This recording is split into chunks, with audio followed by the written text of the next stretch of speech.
ओम नमो भगवते वासुदेवाय नमः। ओम नमो नारायणाय नमः। ओम नमो भगवते वासुदेवाय कृष्णाय नमो नमः। बंधुजनों, भक्तजनों, आप सभी का आपके इस चैनल ब्राह्मण देव कन्या पर बहुत बहुत स्वागत है। बंधुजनों, भक्तजनों, आज हम श्री पुरुषोत्तम मास, जो कि हर तीसरे साल पर आता है, की कथा सुनेंगे।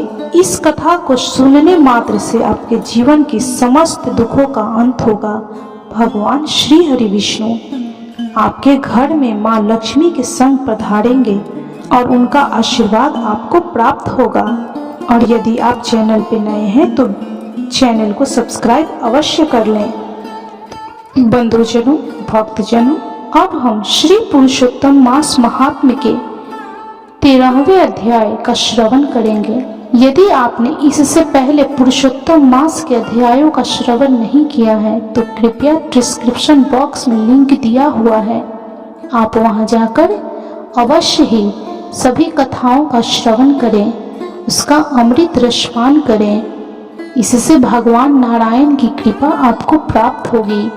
तो चलिए पुरुषोत्तम मास महात्म्य के 13वें अध्याय की कथा शुरू करते हैं। बोलिए जय श्री कृष्ण, जय श्री कृष्ण, जय श्री कृष्ण। ऋषि कहने लगे कि हे सूत जी, राजा दृढ़ धनवा को पुरुषोत्तम के सेवन से राज्य, पुत्र, पौत्र और पतिव्रता स्त्री कैसे मिली और योगियों को अति दुर्लभ भगवान का लोक कैसे प्राप्त हुआ, इसलिए आप इसका विस्तार से इस इतिहास को कहिए।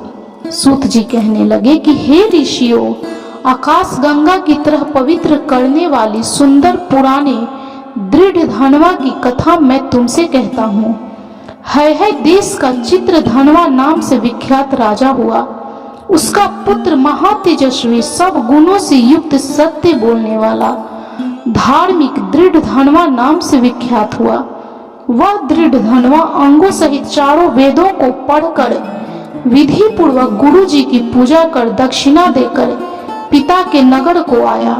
अपने नगर में रहने वालों को नेत्रों का आनंद उत्पन्न करते हुए उसने अपने पिता चित्रधनवा को प्रसन्न किया। अब राजा चित्रधनवा अपने मन में विचार करने लगे कि स्त्री, घर, पुत्र आदि छोड़कर मुझको भी वन में जाकर श्री हरि का भजन करना चाहिए।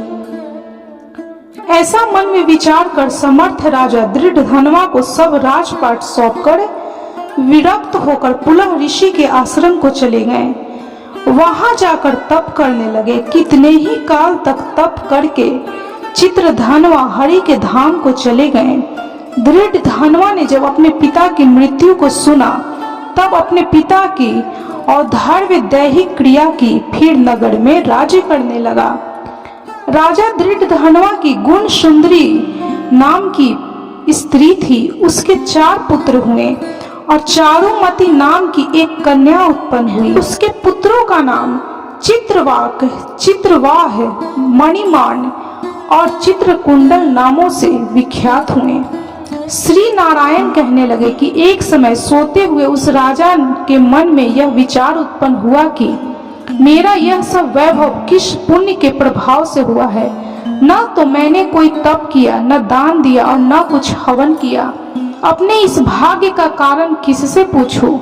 राजा की इसी विचार में सारी रात्रि व्यतीत हो गई। प्रातः ब्रह्म मुहूर्त में उठकर यथाविधि स्नान आदि करके खड़ा होकर उदय होते हुए सूर्य देव को अर्घ्य देकर, ब्राह्मणों को दान आदि देकर और नमस्कार करके वह राजा घोड़े पर चढ़कर तत्काल शिकार के लिए वन में चला गया। वहां उसने शिकार किया। उसी वन में राजा दृढ़ धनवा के बाण से घायल होकर एक मृग दूसरे वन में भाग गया। घायल मृग के शरीर से गिरते हुए रुधिर के निशानों से राजा दृढ़ धनवा भी उसके पीछे पीछे गया, पर थोड़ी देर में मृग राजा की निगाह से ओझल होकर कहीं छिप गया।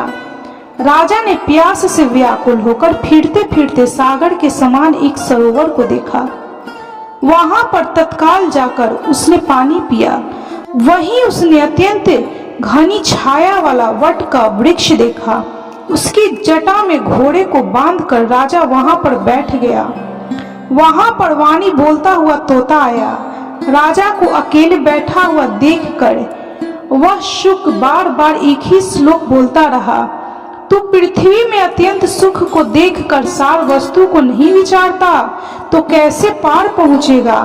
ऐसे उसके इन रहस्यपूर्ण वचनों को सुनकर राजा को यही सोच हुआ कि बारंबार यह तोता ऐसे वचन क्यों कहता है। क्या वह शुकदेव जी हैं जो मूढ़ को संसार सागर में डूबे हुए को देखकर मुझको श्री कृष्ण का भक्त समझकर मुझ पर कृपा करके उद्धार करने को आए हैं। वह इसी विचार में था कि पीछे से उसकी सेना आ गई। वह तोता तो राजा को उपदेश देकर अंतर ध्यान हो गया और राजा अपने नगर में शुक के वाक्यों को स्मरण करता रहा। इस प्रकार श्री पुरुषोत्तम मास महात्म के 13वें अध्याय की कथा संपन्न हुई। तो बोलिए जय श्री कृष्णा, जय श्री कृष्णा, जय श्री कृष्णा। बंधुजनों, इसी वीडियो में हम 14वें अध्याय की भी कथा सुनेंगे। तो बोलिए जय श्री कृष्णा, जय श्री कृष्णा, जय श्री कृष्णा। श्री नारायण बोले, राजा इसी प्रकार चिंताग्रस्त रहता था कि एक समय वाल्मीकि ऋषि उसके यहाँ आए। राजा ने जल्दी से उठकर भक्ति सहित उनके चरणों में नमस्कार किया। तब वाल्मीकि ऋषि राजा को शांत देखकर कहने लगे कि हे राजन, तेरे मन में जो कुछ भी चिंता हो वह तुम बिना संकोच कहो, क्या बात है। दृढ़ धनवा ने कहा, महाराज आपके चरणों की कृपा से सब सुख है, परंतु हे ब्राह्मण, एक बड़ा भारी संदेह मेरे मन में है। सो उस वन के तोते के मुख से लगे हुए शूल को आप दूर करिए। वाल्मीकि ऋषि राजा के यह वचन सुनकर बोले, हे राजन, पूर्व जन्म में तुम द्रविड़ देश में ब्राह्मण के घर में त्रामपत्र के किनारे उत्पन्न हुए थे। सदैव तुम्हारा नाम था। तुम धार्मिक, सत्यवादी, जितना मिले उतने ही में संतुष्ट रहने वाले थे। तुम्हारी स्त्री उत्तम गुणों वाली गौतम ऋषि की पुत्री गौतमी नाम से विख्यात थी। गृहस्था आश्रम के धर्म में चलने वाले सुदेव को कितना ही काल व्यतीत हो गया, परंतु उनको कोई संतान नहीं हुई। एक दिन आसन पर बैठा हुआ वह अपनी स्त्री से सेवा कराता हुआ थका हुआ वह ब्राह्मण कहने लगा कि हे सुंदरी, संसार में पुत्र से परे कोई सुख नहीं है, क्योंकि तप दान से उत्पन्न पुत्र परलोक में सुख देते हैं। शुद्ध वंश में उत्पन्न हुई संतति इस लोक और परलोक में सुख देती है। उस श्रेष्ठ संतति को मैं प्राप्त न कर सका तो मेरा जीना ही वृथा है। मैंने उसे वेदाध्ययन नहीं कराया, न उसका विवाह आदि किया, अतः मेरा जन्म वृथा है। इसलिए मेरी मृत्यु शीघ्र ही हो जाए तो अच्छा है, मुझको आयु प्रिय नहीं। इस प्रकार अपने पति के वचनों को सुनकर उस सुंदरी के मन में अत्यंत दुख हुआ और बोली कि हे प्राणेश्वर, ऐसे तुच्छ बात मत कहिए। आपके जैसे वैष्णव सूरवीर कभी निराश नहीं होते। हे विप्रवर, आप सत्य धर्म में तत्पर रहें। आपने तो स्वर्ग जीता है। पुत्र की इच्छा है तो हरि जगन्नाथ की आराधना करिए। वह ब्राह्मण श्रेष्ठ अपनी धर्म पत्नी के ऐसे वचन सुनकर निश्चय के साथ ताम्रपर्णी नदी के किनारे चला गया। वहां जाकर पुण्य तीर्थ में स्नान कर महाभयंकर तप करने लगा।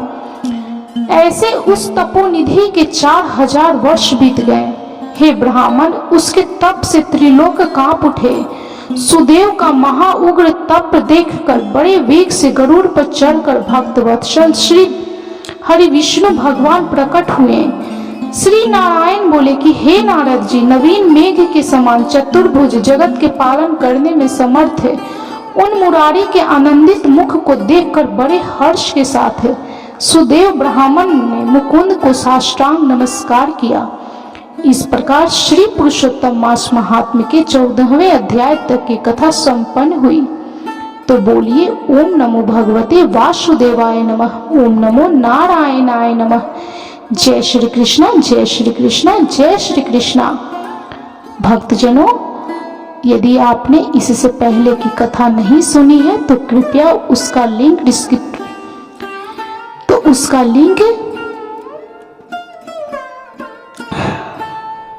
बंधुजनों, यदि आपने इससे पहले के पुरुषोत्तम मास की सभी अध्यायों की कथा नहीं सुनी है तो उसका लिंक डिस्क्रिप्शन बॉक्स में दिया हुआ है, आप जाकर उन कथाओं का श्रवण अवश्य करें। यदि यह वीडियो आपको अच्छी लगी हो, यह कथा अच्छी लगी हो तो कृपया वीडियो को लाइक, शेयर और सब्सक्राइब जरूर करें और कमेंट में जय श्री कृष्णा, श्री हरि विष्णु जरूर लिखें।